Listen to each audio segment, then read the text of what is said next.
We have to we have to teach Americans what this is. We do.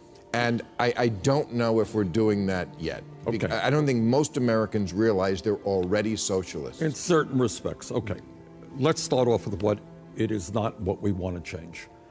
We want to deal with the grotesque level of income and wealth inequality in America. Very few people think it is acceptable or moral that the top 1/10 of 1% owns almost as much wealth as the bottom 90%.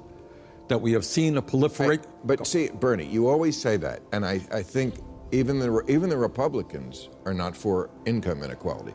They hear that, but it doesn't compute that that's going to be solved by socialism. Socialism is the programs they already like. They like Social Security.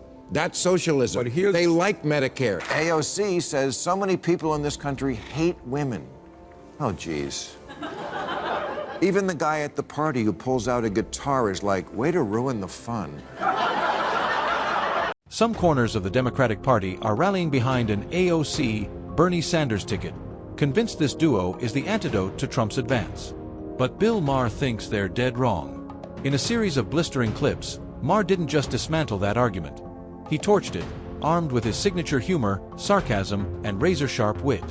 So, hit that subscribe button and let...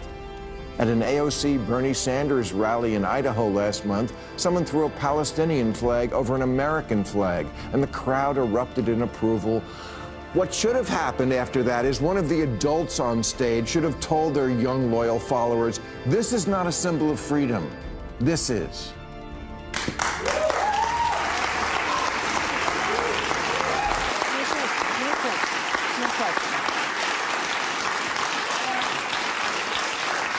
If the thought leaders in the Democratic Party keep encouraging and not rebuking the idea that America is cringe and the people who run Gaza are great, the Democrats are doomed. Alyssa Slotkin's right. Liberals are weak and woke, especially the white ones, and they indulge all sorts of nonsense from their kids. Let's get into it.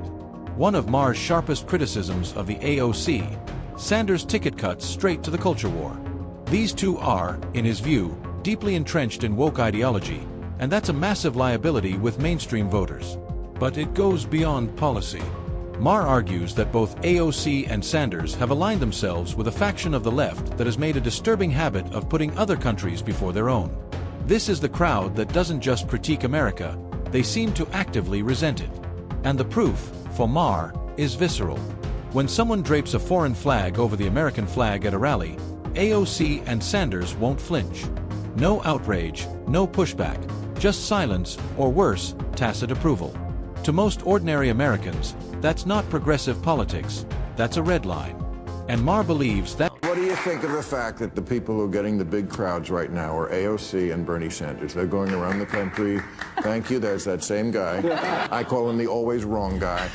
Okay, but I feel like, you know, big crowds, again, the shiny object that the Democrats chase. It's not about the big crowds that come out to you when you're talking in a festival or wherever they are. I think it's because I think Bernie showed up at Coachella. That must have been fun for the fans. It's who shows up on Election Day. And I just don't see that's the ticket. That kind of baggage will sink any ticket before it even gets off the ground. Maher openly admits the crowd energy around AOC and Bernie Sanders is undeniable. The duo consistently draws some of the biggest, most electric rallies in the party. But here's the cold, hard truth. Big crowds mean absolutely nothing. We've seen this movie before. The Tim Walz, Kamala Harris campaign generated massive turnout, packed arenas, roaring crowds, and genuine excitement. And it didn't translate into extra votes when it actually mattered on Election Day. What's worse, Maher saw it coming. Even back then, he was sounding the alarm, warning the DNC not to get drunk on crowd sizes and enthusiasm. He told them plainly they were heading for a loss if they refused to move on from Kamala Harris. He said it loudly.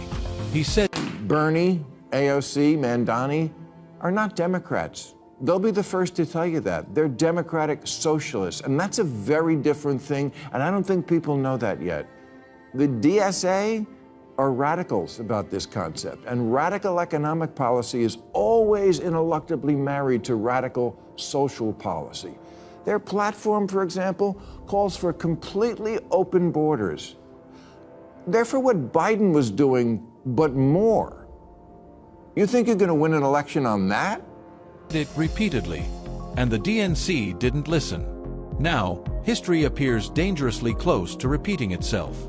One of Maher's most pointed revelations is one that many mainstream Democrats would rather ignore. AOC and Bernie Sanders aren't actually Democrats. They are democratic socialists. And Maher is emphatic that these are not interchangeable terms. The distinction matters enormously, and glossing over it is, in his view, both intellectually dishonest and politically dangerous. Democratic socialists don't simply sit on the left wing of the Democratic Party. They represent something fundamentally different.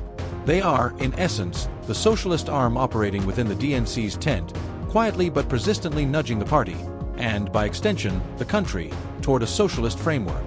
And for Maher, that's a deeply alarming trajectory. Socialism, regardless of how it gets rebranded or repackaged for younger voters, has a track record. Maher isn't in. Democratic socialism is like a dating profile. Things look great until you meet up in the real world. For example, Bernie Sanders, his big thing was always bringing single-payer health care to our country of 340 million.